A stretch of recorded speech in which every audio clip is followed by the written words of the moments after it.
Una questione fondamentale veniva posta da Andrea nel suo breve intervento che mi ha preceduto, la questione dell'autonomia.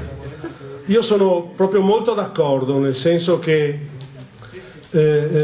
la costruzione di una soggettività politica autonoma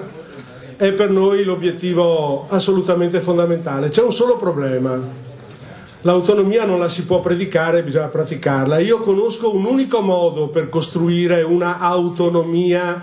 realmente in grado di promuovere una soggettività politica non subalterna, cioè definire un profilo politico, culturale e programmatico di questa soggettività,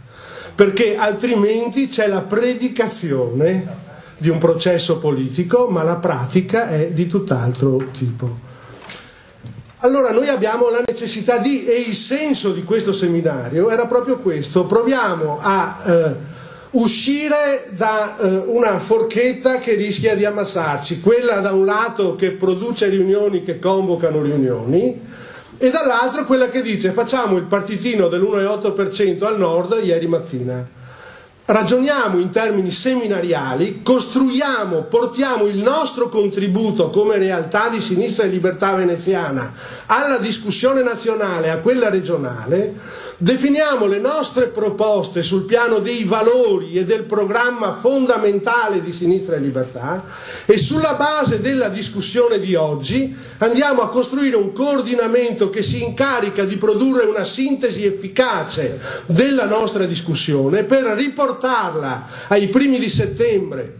in un altro seminario di Sinistra e Libertà che scrive le nostre proposte concrete ed è in grado di dare corpo al coordinamento in termini di direzione politica, non perché appunto qualcuno si immagina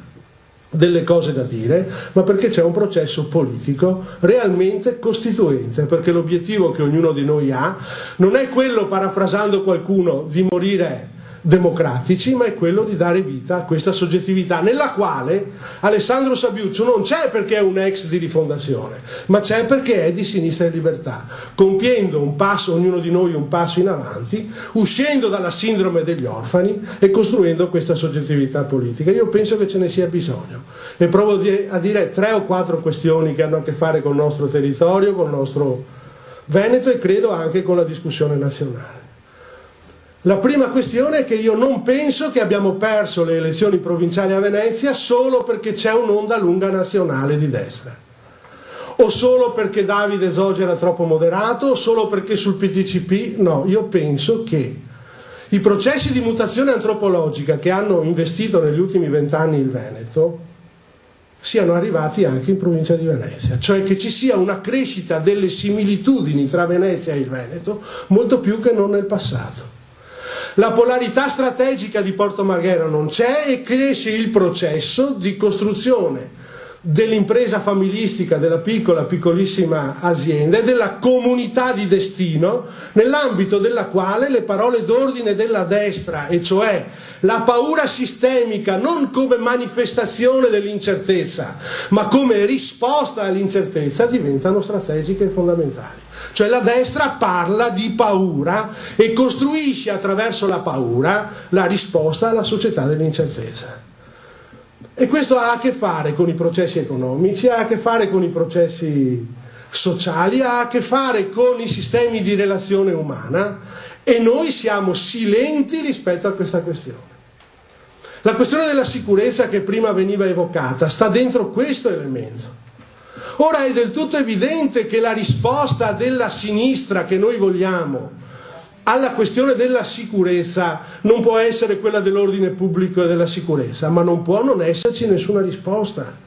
E allora quando ragioniamo di pianificazione territoriale e pensiamo ai grandi centri commerciali, siamo in grado di fare non solo una valutazione di impatto ambientale ma anche una valutazione di impatto sociale, cioè cosa vuol dire la costruzione di un grande centro commerciale in termini di desertificazione dei centri storici, di chiusura delle piccole botteghe, e botteghe chiuse significano strade buie e strade buie significa insicurezza, piccole botteghe aperte, per cui una sinistra che parla anche al commercio, che non pensa solo al lavoro dipendente tradizionale, alla figura strategica dell'operaio massa, ma è in grado di proporre un'idea generale di intervento anche nel nostro territorio.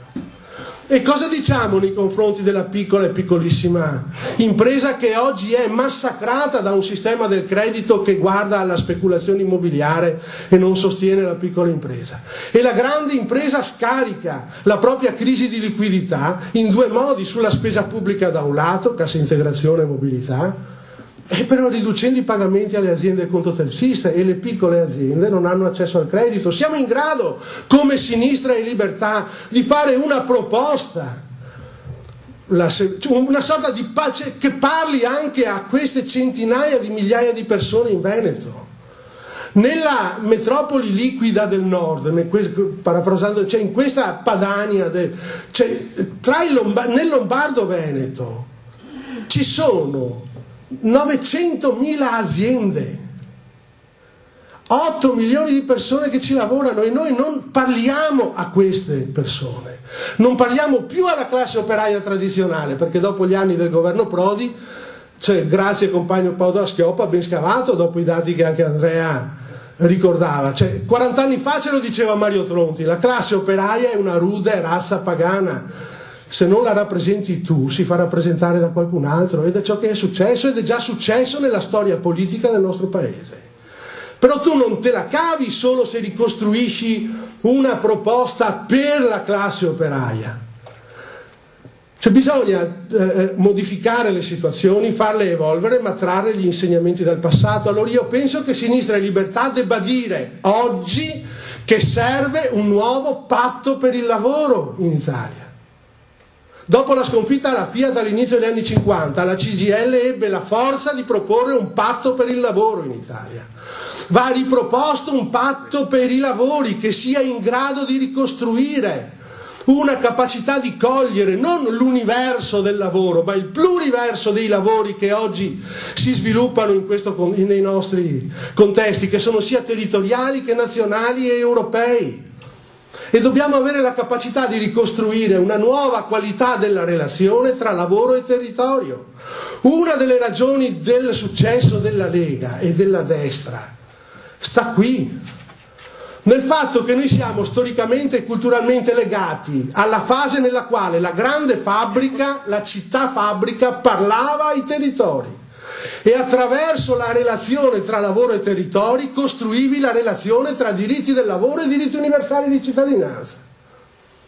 La difesa della salute in fabbrica riusciva meglio se costruivi la difesa della salute fuori, e allora la lotta in fabbrica per la salute era la lotta per le medicine del lavoro, e lì hai costruito la riforma sanitaria. La lotta per le 150 ore in fabbrica era la lotta per l'istruzione, e hai costruito la riforma della scuola all'inizio degli anni 70. Il sistema pensionistico, la battaglia per la casa con l'equo canone.